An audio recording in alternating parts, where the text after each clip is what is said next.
स्वागत है आपका एग्जाम मार्क के इस चैनल पे। आज मैं अभिषेक रावत और हम शुरू करने वाले हैं सोशियोलॉजी सोशियोलॉजी का वन शॉट लेक्चर्स। इसमें हम सोशियोलॉजी के सारे यूनिट्स को वन बाय वन कवर करेंगे और जो बहुत सारे बड़े यूनिट हैं, जो मैक्सिमम 1 या 2 यूनिट होंगे, उसको हम 2 पार्ट में कवर करेंगे। आज हम जो बेसिकली स्टार्ट करते हैं सोशियोलॉजी का इंट्रोडक्शन लेक्चर। इसमें हम लोग बस इंट्रोडक्शन टू सोशियोलॉजी देखेंगे कि सोशियोलॉजी में क्या क्या चीजें हैं, कैसे डिस्कस करने वाले हैं और क्या इसमें टॉपिक्स हैं जिसको हम लोग कवर करेंगे। ये ज्यादा बड़ा लेक्चर नहीं होने वाला क्योंकि पहला लेक्चर है। इसको हम लोग शॉर्ट, कंसाइज और अकॉर्डिंग टू आईएनसी सिलेबस, बिल्कुल जो आपके सिलेबस में दिया हुआ है उससे कंसाइज करके, उससे कोरिलेट करके पढ़ेंगे, ना उससे ज्यादा ना उससे कम। अब ये पहला लेक्चर है, तो unit number 1 introduction to sociology. इसमें पहले हम देखते हैं कि सोशियोलॉजी होता क्या है। सोशियोलॉजी के बारे में हम लोग पढ़ रहे हैं, पर सोशियोलॉजी होता क्या है पहले ये हम लोग जान लेते हैं। तो सोशियोलॉजी जो वर्ड है ये डिराइव हुआ है एक लैटिन वर्ड से। याद रखिएगा, पहले यहाँ पे 2 वर्ड दिए गए हैं सोशियोलॉजी।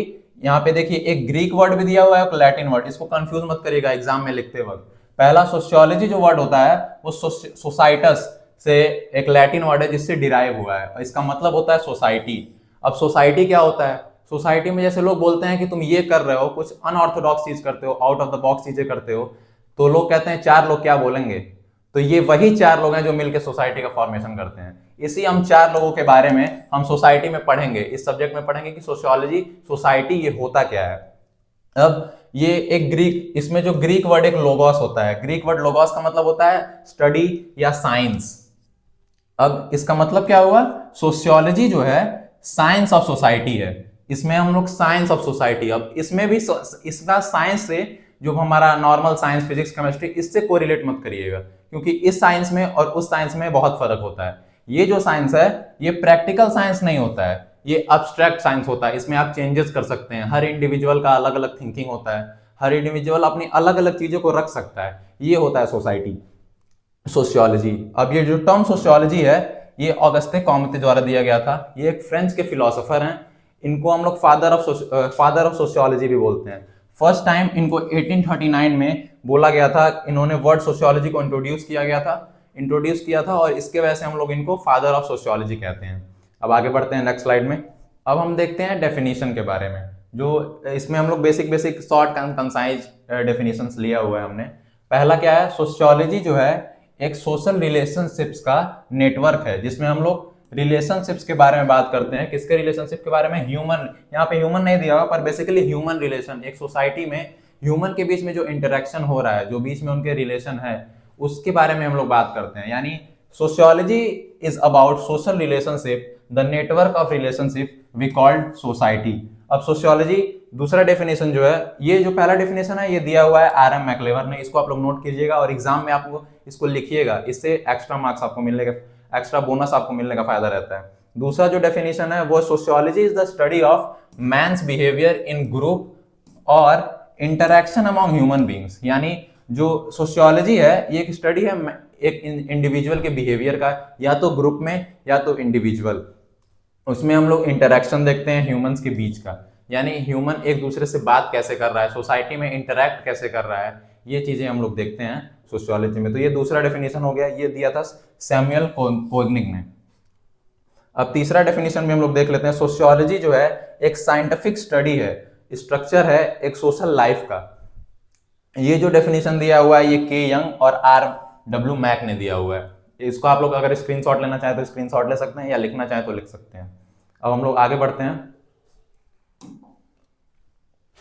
अब इसमें हम देखते हैं नेचर क्या है सोशियोलॉजी का। पहला जो नेचर है, it is a purely independent science. मतलब अभी जैसे मैंने पहले बताया था, इसमें हर एक इंडिविजुअल का अपना अलग अलग ओपिनियन होता है, अलग अलग अपनी राय होती है। यानी एक प्योरली इंडिपेंडेंट साइंस है, इसको किसी और की चीजों की जरूरत नहीं है। आप अगर हर चीज ओपिनियन लाएंगे तो वो हर चीज एक तरह से देखा जाए तो सही ही है। उसमें बहुत सारा डिफरेंशिएट, भले ही ओपिनियन अलग है, पर ये बात जो है वो सोशियोलॉजी में आप इसको डिफरेंशिएट नहीं कर सकते हैं, इसलिए प्योरली इंडिपेंडेंट साइंस है। दूसरा क्या है? सोशल साइंस है। इसमें डेफिनेट नॉर्मेटिव या डिसिप्लिन नहीं है, मतलब इसकी एक मौलिकता बनी हुई रहती है। आप कोई भी एक, तो पहले ये सोशल साइंस है। सोशल साइंस मतलब क्या? सोसाइटी, यानी 4 लोग, जो भी मैंने पहले बताया था कि 4 लोग मिलकर जो सोसाइटी का फॉर्मेशन कर रहे हैं, उसके बीच का सोशल साइंस है ये। उसके बाद इसका कोई डेफिनेटिव नॉर्मेटिव डिसिप्लिन नहीं है। वही अगर आप अपना ओपिनियन ला के दे रहे हैं तो मैं आपका ओपिनियन भी ले रहा हूं, अगला ओपिनियन पॉजिटिव इंटरेक्शन भी कर रहा हूं, मैं नेगेटिव इंटरेक्शन भी कर रहा हूं। उससे क्या होगा, हमें दो चीजें यानी सोशियोलॉजी के, सोसाइटी के दो एस्पेक्ट्स को देखने का मौका मिलेगा। प्योर साइंस है, प्रैक्टिकल साइंस नहीं है। जैसे मैंने बताया जो हम लोग नॉर्मल फिजिक्स केमिस्ट्री पढ़ते हैं उसमें हम लोग चीजें को कोरिलेट करते हैं। अब ये जो है प्योर साइंस है, प्रैक्टिकल साइंस नहीं है। अब हम लोग मैथ में सॉल्व कर रहे हैं, मैथ का फॉर्मूला सॉल्व किया, डिराइव किया, एक स्पेसिफिक क्विक स्टेप है उसका कि आप इसके बाद यही करेंगे, लेकिन इसका कोई स्टेप नहीं है। आप ऐसे कोरिलेट करके भी चीजों को बता सकते हैं। तो ये हो गया तीसरा पॉइंट, इट इज मोर और लेस एब्स्ट्रैक्ट साइंस। यही, ये कॉन्क्रीट नहीं है, सबसे मेन पॉइंट। इसको आप एक जगह, एक चीज जो है वो फिक्स नहीं है, आप इसको साइंस के जो फिजिक्स के फॉर्मूला उस तरह डिराइव नहीं कर सकते हैं। कॉन्क्रीट नहीं है, ये एब्स्ट्रैक्ट है, इसमें इंटरचेंजेबल चीजें आती हैं, कोई अपना थ्योरी दे दिया, कोई अपनी चीजें बता दिया, वो भी सही है। तो ये हो गया। अब आगे बढ़ते हैं हम लोग, स्कोप ऑफ सोशियोलॉजी। अब हम देखते हैं स्कोप क्या है सोशियोलॉजी का। स्कोप क्या होता है, जैसे आप बीएससी नर्सिंग कर रहे हैं, BSc nursing first semester student है या सेकंड सेमेस्टर के स्टूडेंट्स हैं, तो स्कोप क्या है आपके बीएससी नर्सिंग का, आप इसके बाद बीएससी नर्सिंग करने के बाद काम कहाँ कहाँ कर सकते हैं। तो ऐसे ही कि सोशियोलॉजी का स्कोप क्या क्या है। स्कोप पहले हम देखते हैं कि स्कोप होता क्या है। स्कोप जो है, पहले आप मान लीजिए बीएससी नर्सिंग कर रहे हैं, बीएससी नर्सिंग फर्स्ट सेमेस्टर के स्टूडेंट हैं, तो इसमें आप बीएससी नर्सिंग करने के बाद आप किस किस फील्ड में काम कर सकते हैं। आप कम्युनिटी एरिया में काम कर सकते हैं, आप एज अ ट्यूटर या टीचर काम कर सकते हैं, आप किसी कोचिंग इंस्टीट्यूट में एज अ कॉम्पिटिटिव लेवल के बच्चों को पढ़ा सकते हैं जिसने बीएससी नर्सिंग किया है, नॉर्सेट के लिए प्रिपेयर करा सकते हैं, और भी चीज़ें हैं। तो ऐसे स्कोप का मतलब होता है कि एक वास्ट एरिया जिसमें आप काम कर सकते हैं एक चीज़ को करने के बाद, उसको हम लोग स्कोप बोलते हैं। तो सोशियोलॉजी का स्कोप क्या है, तो यहाँ पे इसके मेनली दो टाइप दिए हुए हैं। मल्टीपल ओपिनियन है, पर मेनली जो है वो टू मेन थॉट्स हैं, जिसमें पहला है स्पेशल या सिंथेटिक स्कूल, पहला या स्पेशलिस्ट और फॉर्मलिस्टिक स्कूल, सॉरी स्पेशलिस्ट और फॉर्मलिस्टिक स्कूल, और दूसरा जो है वो है सिंथेटिक स्कूल। अब हम लोग देखते हैं कि इन दोनों चीज़ों के बारे में कि क्या क्या होता है, क्या इसके मेन चीज़ें हैं और कैसे समझते हैं इसके अंडरस्टैंडिंग को।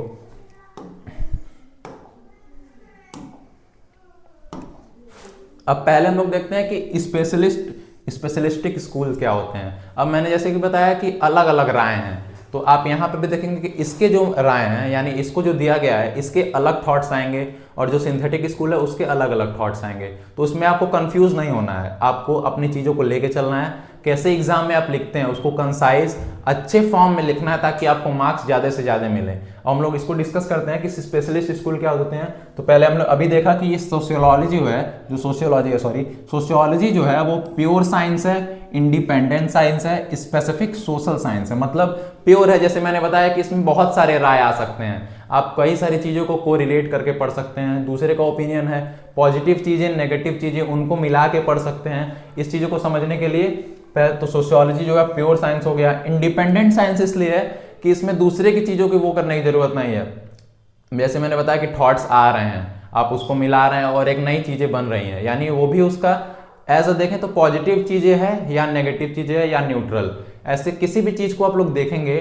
सोशियोलॉजी जो है मेनली देखिए थ्योरेटिकल सब्जेक्ट है, बहुत ज़्यादा क्लिनिकली को रिलेट करके नहीं पढ़ सकते हैं, लेकिन अगर आप एग्जाम के पॉइंट ऑफ व्यू से पढ़ेंगे तो अच्छा स्कोरिंग मार्क्स है, स्कोरिंग सब्जेक्ट है जिसमें आप अच्छा स्कोर कर सकते हैं, और मेनली थ्योरेटिकल सब्जेक्ट है। तो इंडिपेंडेंट किस लिए, जैसे मैंने बताया किसी भी एक स्पेसिफिक टॉपिक को आप उठाएंगे तो उसके मेनली तीन चीज़ हो सकते हैं। पहला पॉजिटिव चीज़, पॉजिटिव साइड, नेगेटिव साइड, और बीच में न्यूट्रल साइड। तो वैसे इसको भी अगर आप उठाएंगे तो सोशियोलॉजी में तीन चीज़ें आती हैं, लेकिन आप किसी भी चीज़ को गलत नहीं कह सकते हैं, आप सब चीज़ों को मिलाएंगे तभी वो सोशियोलॉजी का फॉर्मेशन करता है, एक साइंस का फॉर्मेशन करता है जिसको एक सोशल साइंस बनाता है।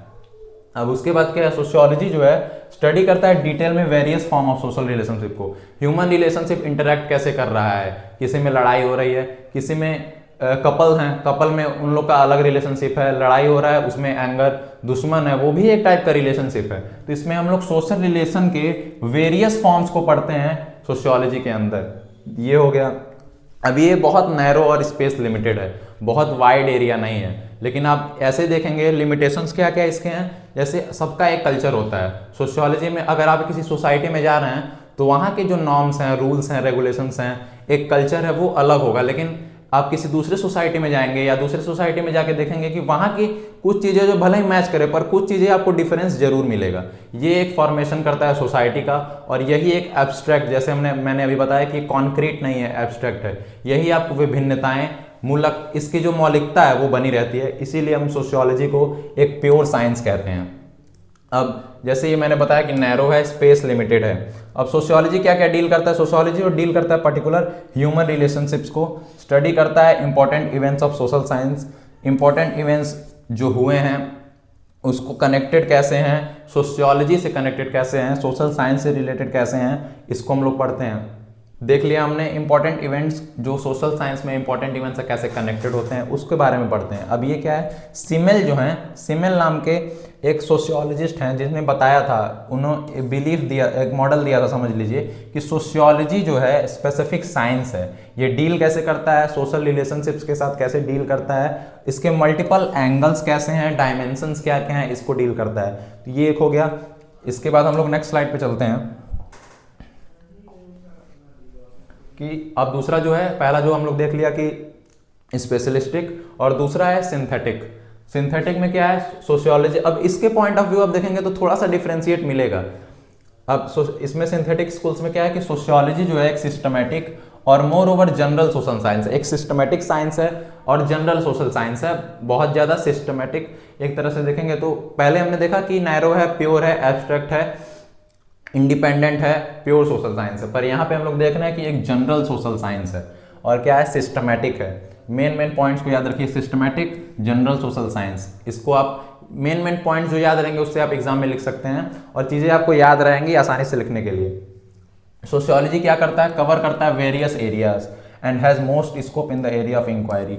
एरिया ऑफ इंक्वायरी में इसका मोस्ट ऑफ द स्कोप है और बहुत सारे एरियाज को कवर करता है, और हर एरिया में आपको different point of view, different culture, different models, जो डिफरेंट थिंकिंग है हर चीज का आपको देखने को मिलेगा। अब क्या है, it is ultimately a synthesis, it is ultimately a synthesis of social science. Synthesis कैसे हम कह सकते हैं, एक निचोड़ है, सोशल साइंस का एक निचोड़ है, एक सोशियोलॉजी जो है, इसको हम लोग कहते हैं। तो ये मेनली 3 पॉइंट हो गए कि स्कोप क्या है सोशल साइंस का। अब नेक्स्ट स्लाइड देखते हैं कि सिग्निफिकेंस। सोशियोलॉजी जो है, हम लोग नर्सिंग कर रहे हैं तो हम लोग नर्सिंग में सोशियोलॉजी पढ़ क्यों रहे हैं, इसका इंपॉर्टेंस नर्सिंग में कैसे हम लोग इसका फायदा कैसे उठा सकते हैं, या इसका इंपॉर्टेंट रोल क्या है नर्सिंग में, क्यों हम लोग इस चीज सोशियोलॉजी को पढ़ रहे हैं, इसका हम लोग सिग्निफिकेंस देखेंगे। सिग्निफिकेंस यानी इंपॉर्टेंस क्या है नर्सिंग में सोशियोलॉजी का। सोशियोलॉजी क्या करता है, एज अ नर्स आप हॉस्पिटल में जब काम करेंगे तो आपको पेशेंट्स मिलेंगे, बहुत सारे ऐसे पेशेंट मिलेंगे जो डरे हुए होंगे, जिसको इंजेक्शन से ही डर लगता होगा, जैसे मुझे खुद भी इंजेक्शन से डर लगता है। तो इंजेक्शन से डर लगता है तो आप उसको समझाएंगे कि कोई बात नहीं, आपका इलाज होगा, तभी आप ठीक होंगे, तभी आप जल्दी घर जा सकते हैं। तो ये सोशल रिलेशनशिप, पेशेंट के अंडरस्टैंडिंग, सोशल बीइंग को नर्स और पेशेंट के बीच का जो रिलेशनशिप है, यानी जो NPR जिसको हम लोग बोलते हैं, नर्स पेशेंट रिलेशनशिप, इसको इंप्रूव करता है। अब दूसरा पॉइंट क्या है, रिकॉग्नाइज करता है कल्चरल बिलीफ को। अब आपको हॉस्पिटल में अलग अलग कल्चर के लोग, कोई हिंदू है, कोई क्रिश्चियन है, कोई मुस्लिम है, अलग अलग कल्चर के लोग मिलेंगे, आपको इसके कल्चर को समझने के लिए अंडरस्टैंड करता है, क्योंकि हर एक का कल्चर अलग होता है, हर एक के कल्चर को आपको रिस्पेक्ट करना जरूरी होता है। उसके अलग अलग कल्चर में अलग अलग नॉर्म्स होते हैं, रूल्स होते हैं, रेगुलेशंस होते हैं, कुछ चीज़ों में कुछ चीज़ें अलाउड होती हैं, जैसे मुस्लिम वुमेन्स बुरखा डाल के चलती हैं, पर हिंदू वुमेन्स वही घूंघट प्रथा पहले जो चला रहा था वो चला आ रहा है। तो वैसे ही चीज़ों को कोरिलेट करिए, कल्चर के बिलीफ को रिकॉग्नाइज करता है सोशियोलॉजी, कल्चर के बिलीफ को रिकॉग्नाइज करता है सोशियोलॉजी। इससे जो है सोशल डिटर्मिनेंट्स ऑफ हेल्थ आपको समझने में आसानी होती है। Essential for community health nursing, ये जो है, अब नर्सिंग में ही आपको अलग अलग लेक्चर, जिससे पहले जो सर हैं कम्युनिटी हेल्थ नर्सिंग का लेक्चर ले रहे हैं, तो कम्युनिटी हेल्थ नर्सिंग को समझने के लिए भी पहले अगर INC जो है वो चाहता तो कम्युनिटी हेल्थ नर्सिंग को भी पहले डाल सकता था, पर उसने पहले क्यों नहीं डाला, क्योंकि कम्युनिटी हेल्थ नर्सिंग में आपको कम्युनिटी में कम्युनिकेबल डिजीजेस और भी चीज़ें जो हैं उसको पढ़ने को मिलेगा, लेकिन उससे पहले अब ह्यूमन के बीच में इंटरेक्शन क्या क्या हो रहा है, कैसे एक सोसाइटी का फॉर्मेशन हो रहा है, उस सोसाइटी में क्या क्या मिल के एक सोसाइटी बना रही है, क्या क्या उसमें थॉट्स हैं, ह्यूमन रिलेशनशिप कैसा है, ह्यूमन इंटरेक्शन कैसा है, उसको समझने के लिए आपको सोशियोलॉजी पढ़ना पड़ेगा। तो इसलिए हम लोग कम्युनिटी हेल्थ नर्सिंग को समझने के लिए भी सोशियोलॉजी जरूरी है। ये आइडेंटिफाई करता है हेल्थ के इन इनइक्वलिटीज़ को, गाइड करता है नर्सिंग रिसर्च एजुकेशन, क्लैरिफाई करता है nursing as a social role, nursing का एक सोशल रोल की तरह क्लैरिफाई करता है। नर्सेज जो हैं वो कम्युनिटी में आप पढ़ेंगे कि होम विजिट पे जाती हैं, अलग अलग लोगों से इंटरेक्ट करती हैं, उनके हेल्थ चेकअप्स करती हैं। तो उसको उसको समझने के लिए आपको सोशियोलॉजी की ज़रूरत है। ये जो है सिग्निफिकेंस है सोशियोलॉजी का नर्सिंग में। आप क्या करते हैं, आप होम विजिट पे जाएंगे, अलग अलग लोगों से मिलेंगे, कुछ लोग आपसे बोलेंगे कि नहीं हमें रहने दीजिए, मत करिए, हमारा हमारा चेकअप मत करिए, लेकिन उसको आपको समझाना पड़ेगा कि आप वहाँ आए क्यों हैं। आपको ह्यूमन रिलेशन बनाना पड़ेगा, एक नर्स और पेशेंट के बीच का जो एनपीआर है उसको बनाना पड़ेगा। आइडेंटिफाई करता है हेल्थ इनइक्वालिटीज़ को। नर्सिंग रिसर्च नर्सिंग एजुकेशन में काम आता है, क्लैरिफाई करता है nursing as a social role, society में नर्स का रोल क्या है इसको क्लैरिफाई करता है। हेल्प करता है सोशल प्रॉब्लम्स को डील करने के लिए, ह्यूमन इंटरेक्शन में अगर कोई प्रॉब्लम आ रही है, कोई कम्युनिकेबल डिजीज़ आ रहा है, उसको समझने के लिए, लोगों से बात करने के लिए, एक ह्यूमन रिलेशन को फॉर्मेशन करने के लिए, एक अच्छा नर्स पेशेंट रिलेशन बनाने के लिए आपको सोशियोलॉजी का काम लगता है नर्सिंग में। कंट्रीब्यूट करता है हेल्थ पॉलिसीज़ में और उसके रिफॉर्म्स में। एक हेल्थ पॉलिसी में क्या क्या चीज़ों को सुधार किया जा सकता है, क्या क्या उसमें जो सिली मिस्टेक्स या कुछ दिक्कतें हैं उसको आप सुधारने के लिए आप उसको सोशियोलॉजी को नर्सिंग में यूज़ कर सकते हैं। ये हमारा सोशियोलॉजी इंट्रोडक्शन टू सोशियोलॉजी जो यूनिट फर्स्ट है वो यहाँ पे कंप्लीट होता है। Thank you so much.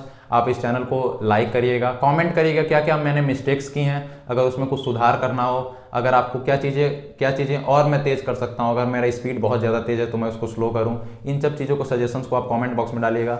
इस चैनल को सब्सक्राइब करिएगा और नर्सिंग के जितने भी सारे लेक्चर्स हैं, पीडीएफ जो हैं इसके लेक्चर्स हैं, सारे सब्जेक्ट्स के आपको फ्री में मिलेगा इस चैनल पे। और इसके टेलीग्राम के चैनल को ज्वाइन जरूर करिएगा, जहाँ पे आपको सारे फ्री पीडीएफ फ्री लेक्चर्स मिल जाएंगे। Thank you so much.